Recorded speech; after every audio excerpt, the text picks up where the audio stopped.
So history has recorded the first big UFO sighting in the United States is 1947 in Roswell, New Mexico, very famously right outside Roswell.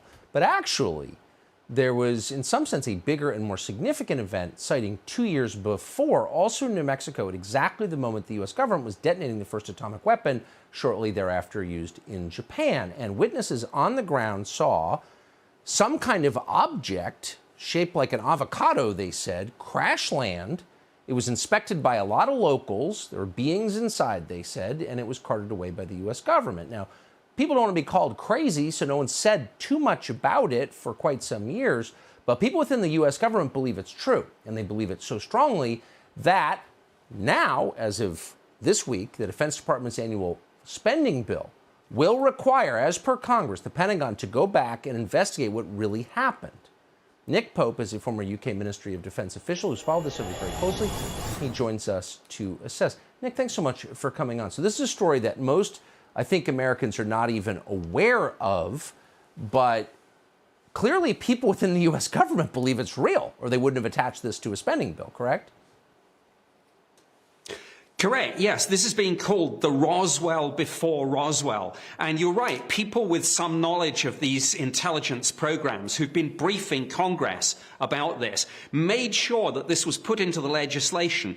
And it's one of many UFO provisions in the new defense bill. The DOD must provide Congress with a list of everything they've found out about this specific incident, but all other incidents and programs from January 1st, 1945 onwards, and anyone involved in these programs or with information about it will be released from their secrecy oaths and non-disclosure agreements, and they'll be able to testify to Congress about this.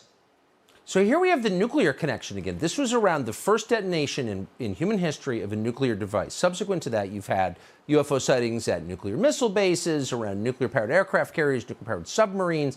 There's clearly some I mean, I don't pretend to understand, but nuclear has some connection to these sightings, no?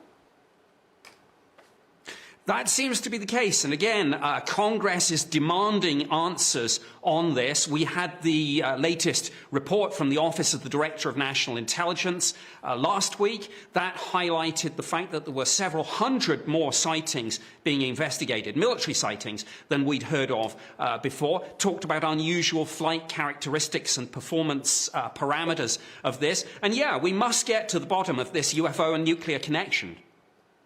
Yeah. I mean, I would think, and it feels like we're getting closer. I hope. Nick Pope, thank you for your work on this. Appreciate it. Thank you. Subscribe to the Fox News YouTube channel to catch our nightly opens, stories that are changing the world and changing your life.